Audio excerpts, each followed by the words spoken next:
បាទជំរាបសួរពុកម៉ែបងប្អូនទាំងអស់គ្នាស្វាគមន៍សាជាថ្មីមកកាន់ Channel ខ្មោច24ហើយក៏សូមស្វាគមន៍ទៅដល់ប្រិយមិត្តចាស់និងថ្មីផងដែរសម្រាប់បងប្អូនដែលអត់ទាន់ចុច Subscribe ទេសូមកុំភ្លេចជួយចុច Subscribe ម្នាក់មួយផងដើម្បីទទួលបានវីដេអូថ្មីៗជាបន្តទៀតក៏ដូចជាផ្ដល់កម្លាំងចិត្តឲ្យខ្ញុំបាទធ្វើវីដេអូជូនពុកម៉ែបងប្អូនស្ដាប់ជាបន្តទៀតបាទបងប្អូនកុំឲ្យខាតពេលវេលាយូរយើងចូលទៅស្ដាប់សាច់រឿងរបស់យើងទាំងអស់គ្នាហើយរឿងរបស់យើងមានចំណងជើងថា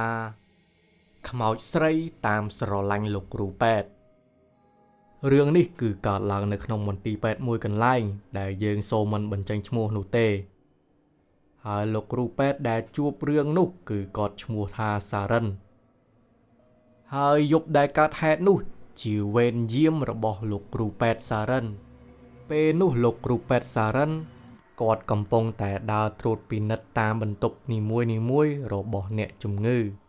ពេលដែលគាត់ដើរត្រួតពិនិត្យរួចអស់គឺឃើញថាមានបន្ទប់មួយដែលនៅទំនេរហើយបន្ទប់ដែលទំនេរនោះឃើញថាបើកភ្លើងចោលអត់បានបិទភ្លើងទេហើយលោកគ្រូពេទ្យសារ៉ិនគាត់ក៏ឆ្ងល់ក្នុងចិត្តថារាល់ដងគ្រប់ពេលដែលបន្ទប់ដែលទំនេរគឺមិនមានបើកភ្លើងចោលទេហេតុអ្វីថ្ងៃនេះក៏បើកភ្លើងខុសពីធម្មតាពេលនោះលោកគ្រូពេទ្យសារ៉ិនគាត់ក៏បានចូលទៅបិទភ្លើងក្នុងបន្ទប់ដែលទំនេរនោះពេលដែលលោកគ្រូពេទ្យសារ៉ិនគាត់ចូលទៅបិទភ្លើងមិនទាន់បាន5វិនាទីផងក៏ស្រាប់តែលោកគ្រូពេទ្យសារ៉ិនគាត់មានអារម្មណ៍មិនស្រួលក្នុងចិត្តបាត់ទៅហើយភ្លាមនោះលោកគ្រូពេទ្យសារ៉ិនគាត់មិនបានបង្អង់យូរទេគាត់ក៏ប្រញាប់ប្រញាល់រត់ចេញពីបន្ទប់ដែលទំនេរនោះយ៉ាងលឿនតែម្ដង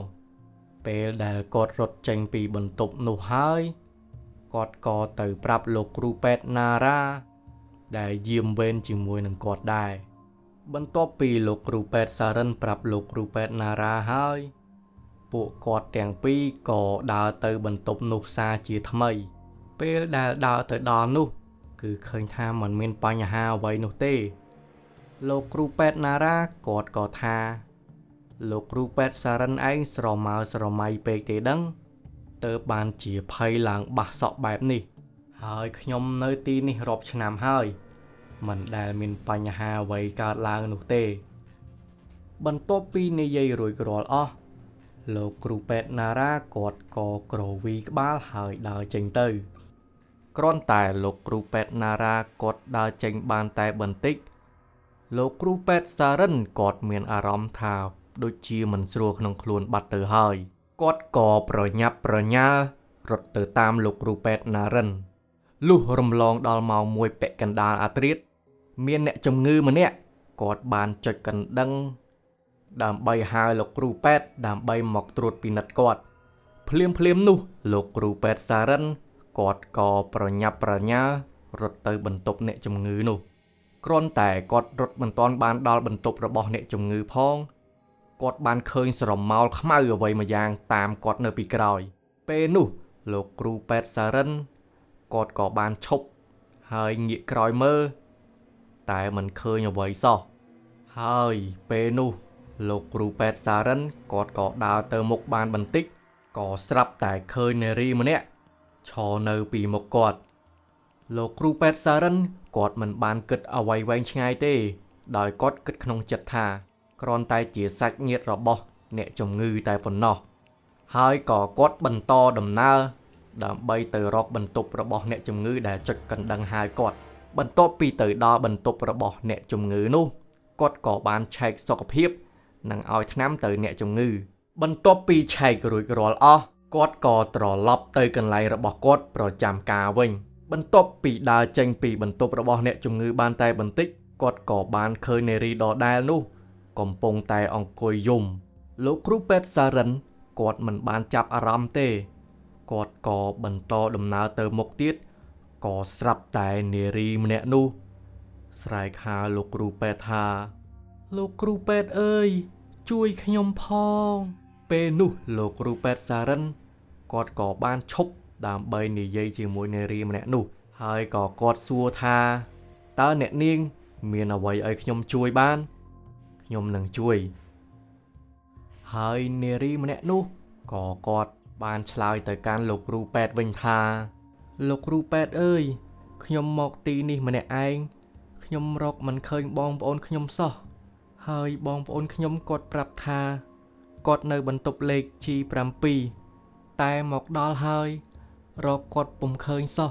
ហើយលោកគ្រូពេទ្យសារិនមិនបានដឹងថានារីម្នាក់នោះគឺជាខ្មោចនោះទេពេលនោះលោកគ្រូពេទ្យសារិនក៏តបវិញថាបន្ទប់ G7 ថ្ងៃហ្នឹងគឺមិនមានអ្នកជំងឺទេអ្នកនាងអាចខលទៅកាន់សាច់ញាតិអ្នកនាងម្ដងទៀតមើលក្រែងឡគាត់ប្រាប់ច្រឡំបន្ទប់ឬក៏យ៉ាងណាហើយនារីដែលជាខ្មោចនោះក៏ឆ្លើយវិញថាខ្ញុំមកទីនេះគ្មានលុយហើយក៏គ្មានទូរស័ព្ទដែរហើយបើខ្ញុំមិនអាចតាក់ទងគ្នាបានបែបនេះតើខ្ញុំត្រូវទៅណាទៅលោកគ្រូព្រោះខ្ញុំគ្មានកន្លែងត្រូវទៅទៀតទេហើយលោកគ្រូពេទ្យក៏គាត់តបទៅវិញថាអញ្ចឹងបើអ្នកនាងមិនប្រកាន់ទេអ្នកនាងអាចមកសម្រាកបន្ទប់ក្បែរកន្លែងខ្ញុំយាមបានហើយនារីដែលជាខ្មោចនោះក៏គាត់តបទៅកាន់លោកគ្រូពេទ្យថាខ្ញុំមិនហ៊ានសម្រាកម្នាក់ឯងទេលោកគ្រូតើខ្ញុំអាចសម្រាកបន្ទប់ជាមួយលោកគ្រូផងតើបានទេលោកគ្រូពេទ្យក៏គាត់តបទៅវិញថាដូចជាមិនសមទេដឹងអ្នកនាងព្រោះអីនៅបន្ទប់ហ្នឹងមិនមែនមានតែខ្ញុំម្នាក់ទេគឺមានលោកគ្រូពេទ្យម្នាក់ទៀតផងដែរដែលគាត់យាមជាមួយនឹងខ្ញុំតែមិនអីទេអ្នកនាងចាំអ្នកនាងមកតាមខ្ញុំមកពេលនោះលោកគ្រូពេទ្យណារ៉ាក៏គាត់ដើរចេញមកហើយក៏ឃើញលោកគ្រូពេទ្យសារិនគាត់ឈរនិយាយម្នាក់ឯងហើយក៏សួរទៅកាន់លោកគ្រូពេទ្យសារិនថាជុំលោកគ្រូពេទ្យថ្មនេះហើយអត់តន់គេងទៀតនៅឈរនិយាយអីហ្នឹងលោកគ្រូពេទ្យសារិនក៏គាត់ឆ្លើយទៅវិញថាអូគាត់នេះមករកបងប្អូនគាត់អត់ឃើញឥឡូវនេះគាត់អត់មានលុយអត់មានកាក់អីទេហើយទូរស័ព្ទក៏គ្មានដែរហើយគាត់អត់ដឹងត្រូវទៅណាឥឡូវនេះគាត់មកសុំកន្លែងពួកយើងគេងណារ៉ាឯងយល់យ៉ាងណាដែរគ្រាន់តែឮលោកគ្រូពេទ្យសារិននិយាយបែបនេះលោកគ្រូពេទ្យណារ៉ាទឹកមុខស្លេកស្លាំងបាសសក់ជ្រងគាំងនិយាយអីលែងចេញហើយលោកគ្រូពេទ្យណារ៉ាគាត់សួរទៅកាន់លោកគ្រូពេទ្យណារិនថាជុំលោកគ្រូពេទ្យកាត់អីហ្នឹងពេលនោះលោកគ្រូពេទ្យណារ៉ាគាត់ក៏បានសន្លប់ទៅហើយលោកគ្រូពេទ្យសារិនគាត់ក៏បានអង្រួនធ្វើចង្វាក់បេះដូងអីចឹងទៅក៏ស្រាប់តែកលែកចុះកលែកឡើងស្រាប់តែបាត់នារីម្នាក់នោះទៅពេលនោះលោកគ្រូពេទ្យសារិនក៏គាត់ចាប់ផ្ដើមដឹងថានារីម្នាក់នោះមិនមែនជាមនុស្សទេនាងគឺជាខ្មោចលុះស្អែកឡើងលោកគ្រូពេទ្យសារិនគាត់ក៏បានទៅជួបគ្រូទាយលោកគ្រូពេទ្យសារិនក៏បានសួរទៅកាន់គ្រូទាយថាលោកគ្រូហេតុអីបានជាខ្មោចម្នាក់នោះចេះតែតាមឡងយាយីបន្លាចខ្ញុំរហូតចឹងហើយលោកគ្រូពេទ្យម្នាក់ទៀតដែលយាមជាមួយខ្ញុំដែរគាត់មើលអត់ឃើញសោះហើយឃើញតែខ្ញុំចឹងហើយលោកគ្រូទាយនោះក៏គាត់ឆ្លើយថាអូនេះក៏ដោយសារប្រឡឹងខ្មោចនោះគាត់ចង់ឲ្យតែបងឃើញគាត់តែម្នាក់គត់ហើយមួយវិញទៀតគឺគាត់ស្រឡាញ់បងទើបបានជាគាត់ចង់ឲ្យបងឃើញហើយមិនចង់ឲ្យអ្នកផ្សេងឃើញពេលនោះគ្រាន់តែលោកគ្រូពេទ្យណារ៉ាឬលោកគ្រូទាយគាត់ប្រាប់បែបនេះគាត់ក៏ប្រញាប់ប្រញាល់និមន្តព្រះសង្ឃដើម្បីសូត្រមន្តនិងបណ្ដោះគ្រោះ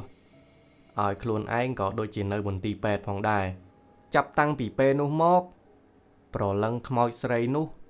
ក៏បាត់លែងឃើញវិលមកវិញទៀតដែរហើយសាច់រឿងរបស់យើងក៏ចប់ត្រឹមតែប៉ុណ្្នឹងទៅហើយក៏សូមអរគុណខ្លាំងមែនទែនទៅដល់បងប្អូនទាំងអស់គ្នាដែលចំណាយពេលវេលាដ៏មានតម្លៃតាមដានតាំងពីដើមរហូតដល់ចប់ហើយរាល់កំហុសឆ្គងក៏សូមខន្តីអភ័យទោសពីខ្ញុំបាទផងដែរបើសិនជាបងប្អូនចូលចិត្តវីដេអូមួយនេះសូមកុំភ្លេចជួយចុច like និង subscribe ផងដើម្បីទទួលបានវីដេអូថ្មីៗជាបន្តទៀតគណៈពេលនេះដែរខ្ញុំបាទសូមអរគុណក៏សូមគោរពលា